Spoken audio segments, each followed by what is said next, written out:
베드로후서 3장 18절 찾으셨으면 한 목소리로 합독하시겠습니다. 오직 우리 주님 곧 그리스도 예수 그리스도의 은혜와 그분을 아는 지식 안에서 영광 이제와 영원까지 그분께 이를 바랍니다. 아멘. 사도 베드로는 두 번째 편지인 베드로후서를 마감하면서 우리 주님 그리스도 예수님의 은혜와 그분을 아는 지식 안에서 자라가라고 권면하십니다. 그리고 이 모든 권면들을 영광이 지금부터 영원히 그리스도 예수님께 있기를 간절히 소망하는 말과 가면으로 마감하였습니다. 오늘은 우리 구원이 자라가면 그리스도 예수님의 영광에 이르리라라는 제목으로 말씀을 선포하고자 합니다. 이번 주간 새벽예배 말씀은 모두 소요리문답 제1문 인생의 제일 되는 목적을 바탕으로 준비했습니다. 소요리문답 제1문은 이렇습니다. 사람의 제일 되는 목적이 무엇입니까? 사람의 제일 되는 목적은 하나님을 영화롭게 하는 것과 그분을 영원토록 즐거워하는 것입니다. 이렇게 되어 있습니다. 우리 말은 한자 문화권에 속해 있기 때문에 목적으로 번역되어 먼저 우리가 힘과 노력을 다 쏟아야 하는데 중점이 있는 것처럼 되어 있지만 영문으로 보면 What is the chief end of man 이렇게 되어 있습니다. 제가 영어도 잘 못하는데 이렇게 말씀을 드려서 죄송합니다만 이 end라는 말 때문에 소개드립니다. end라는 말은 목적 또는 목표의 의미도 포함되어 있지만 결국 그렇게 되어 있다는 느낌이 훨씬 강한 말입니다. 물론 숙명론으로 오해될 수도 있겠지만 그것은 아니고요. 인생이 하나님께 영광을 드림으로 하나님을 더욱 영화롭게 한다는 의미가 아닌 본래 창조하신 상태대로 있으면 무엇보다 하나님을 영화로우시도록 하게 되어 있고 다른 것 때문이 아니라 하나님 때문에 즐거워하게 되어 있다라는 의미가 많이 되어 있습니다. 이번 주간 새벽 예배마다 합독하신 베드로후서의 마지막 구절은 이렇게 옮길 수 있습니다. 우리 주님 곧 그리스도 예수님의 은혜와 그분을 아는 지식 안에서 자라가면 지금부터 영원까지 예수님께 영광이 됩니다. 확실합니다. 이렇게 할 수 있습니다. 먼저 위대한 하나님의 사람들은 하나님의 영광을 사모하였습니다. 성경에는 영광이라는 단어가 기록되어 있는 구절이 411절이나 된다고 합니다. 위대한 하나님의 사람들은 하나님의 영광을 사모하였습니다. 모세는 하나님의 영광을 사모했습니다. 그는 말씀 가운데 임재하신 하나님의 영광을 호렙산과 광야길에서 보았습니다. 출애굽기 33장 18절입니다. 그때 모세가 원컨대 제게 주님의 영광을 보여주소서라고 말하였다.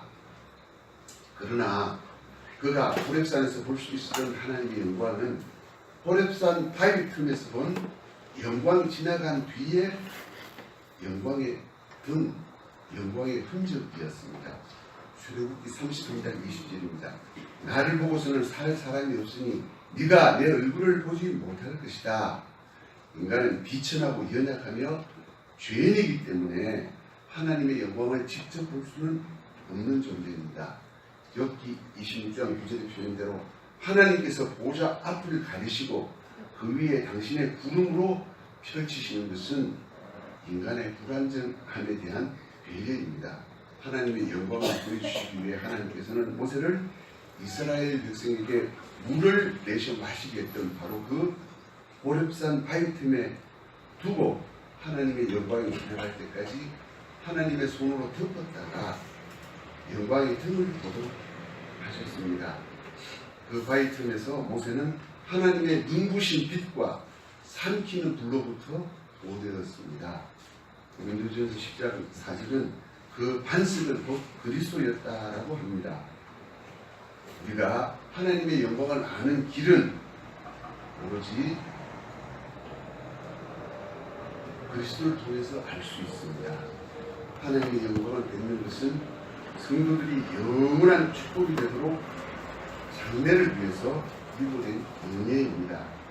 하나님을 아는 지식과 그에 대한 기쁨을 우리는 간절히 그날까지 기다려야만 합니다.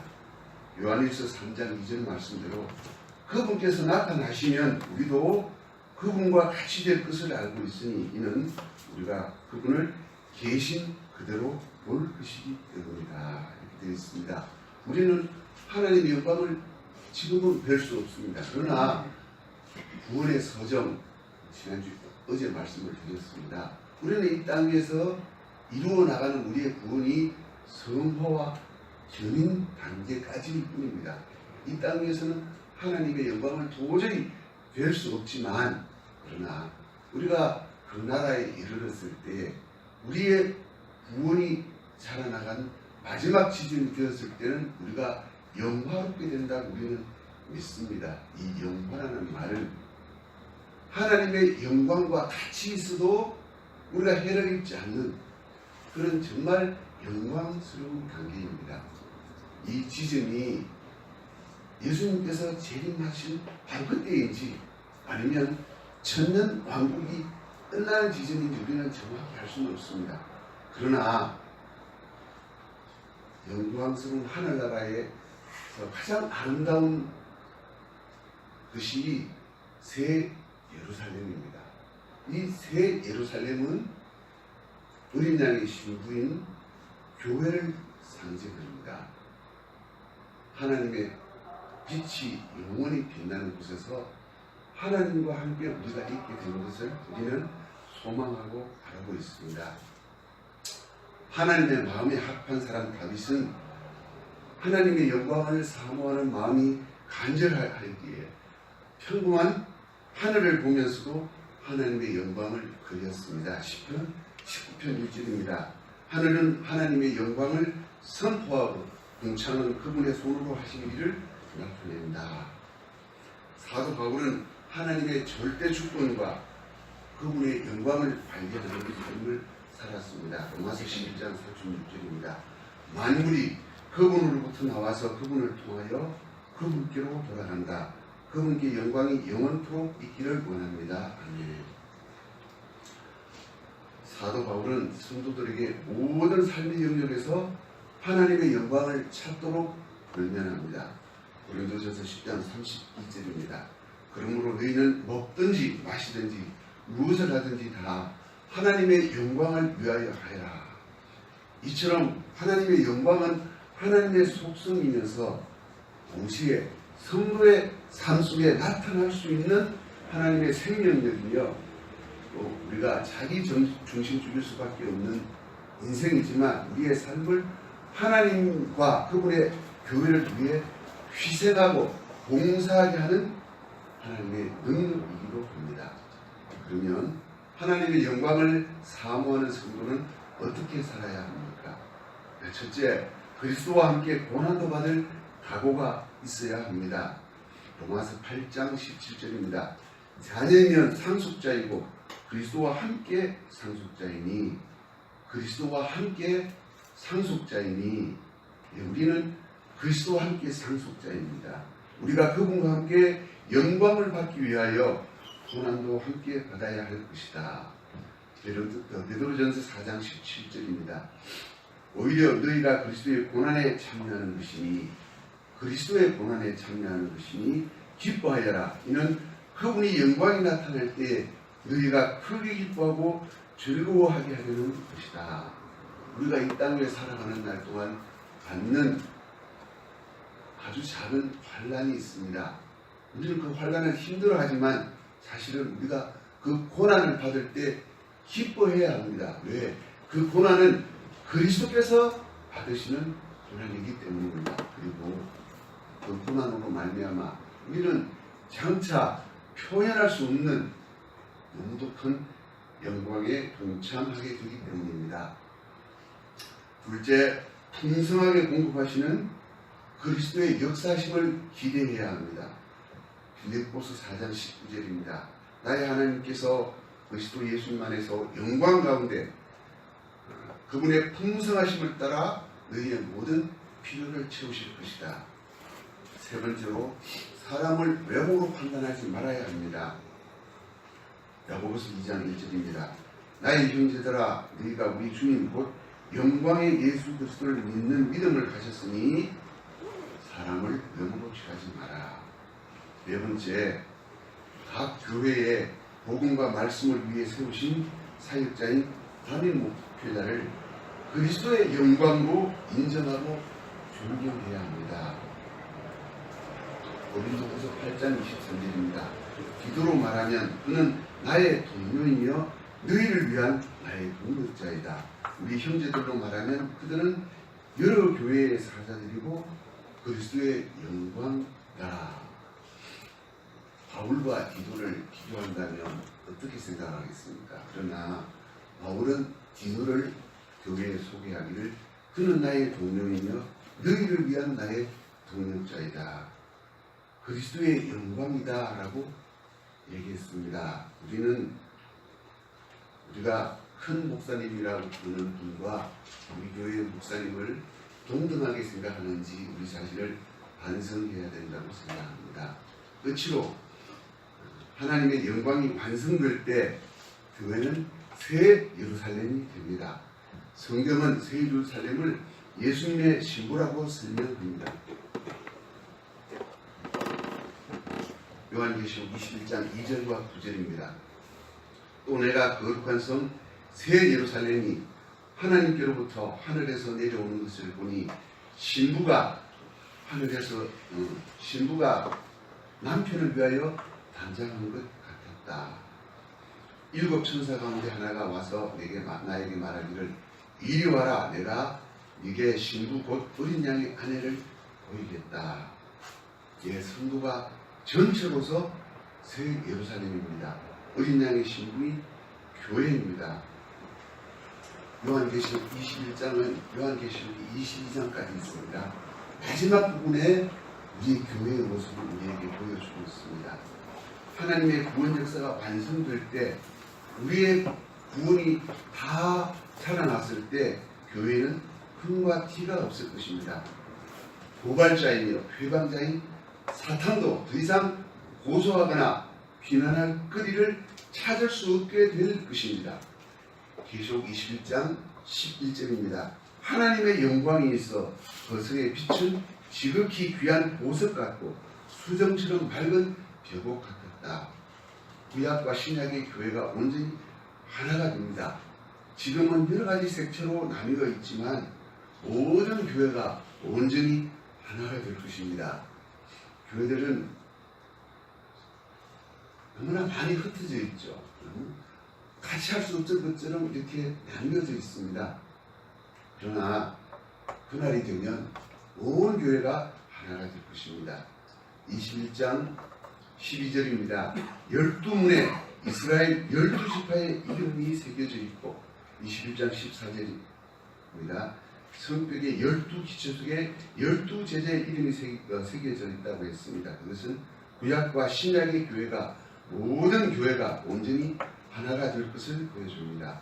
21장 17절 새 예루살렘의 성벽의 길이가 144규빗이라고 했습니다. 144는 12 곱하기 12, 즉 구원 얻은 모든 성도들을 새 예루살렘의 성벽으로 보여줍니다. 21장 19절 성벽의 재료는 벼곡이고 21장 19절 20절 성벽의 기초석들은 각종 보석으로 표현되어 있습니다. 성도들의 성품과 덕성, 믿음, 지금은 참 형편이 없습니다. 성도들, 세상 사람들이 얼마나 비난합니까? 또 근래에는 참 교회라는 이름을 가진 신옥주라는 사람 때문에 교회가 먹칠을 당하고 있습니다. 마땅합니다. 우리의 성품이, 우리의 덕성이 세상 사람보다 조금도 낫지 않기 때문입니다. 그러나 지금은 진흙 같은 우리가 부패하기 쉽지만 우리 구원이 완성될 때 그리스도의 성품을 온전히 이루어 온전해질 것을 보여줍니다. 영광롭게 될 것을 보여줍니다. 하나님의 영광을 그대로 보여주게 될 것을 보여줍니다. 사람의 죄일 되는 목적, 하나님을 영화롭게 하고 영원토록 그분만을 즐거워하는 성품이 완성될 것을 보여줍니다. 에덴 동산에서 아담은 하와를 발견했을 때 내 뼈 중에 뼈이고 살 중에 살이라고 경탄했습니다. 이 모습은 장차 예수님께서, 신랑 되신 예수님께서 우리를 그렇게 불러주실 것을 보여주시는 것입니다. 우리는 비록 흙으로 되었습니다. 그래서 우리는 성품이 부패되기 쉽습니다. 그렇지만 그때는 썩지도 않고 변하지도 않는 각종 보석처럼 완전하게 될 것을 우리에게 보여주고 있고, 우리가 그것을 소망으로 삼아야 할 것을 보여주고 있습니다. 우리 광흥교회도 이토록 아름다운 새 예루살렘을 소망하는 교회, 목표로 하는 교회로 살아야겠습니다. 요한계시록 3장 12절입니다. 이기는 자는 내가 내 하나님의 성전에서 기둥으로 삼겠으니 다시 그가 결코 나가지 않을 것이다. 내가 내 하나님의 이름과 내 하나님의 성 곧 하늘에서 하느님께로부터 내려오는 새 예루살렘의 이름과 나의 새 이름을 그 사람 위에 기록하겠다. 주님께서 빌라델피아 교회가 승리할 때 새 예루살렘의 이름을 주시겠다고 약속하셨습니다. 우리는 근본적으로 전투하는 교회이기 때문에 이기는 자로 살아야 할 것을 보여줍니다. 우리 광흥교회는 이기는 교회를 꿈꾸어야 합니다. 하나님의 인자하심과 강력한 능력이 나타나는 교회, 말씀을 잘 받고 실천 순종하여 진리의 빛을 발하는 교회, 기도에 전념하여 구원의 빛을 발하는 교회, 그리고 기쁨과 순전한 마음으로 교제하고 봉사하여 사랑의 빛을 발하는 교회를 우리는 반드시 이루어 가야 합니다. 우리는 죄와 슬픔이 없고 완전한 하나님의 인자하심으로 영원히 복된 새 예루살렘 이루기를 소망하여야 합니다. 아멘.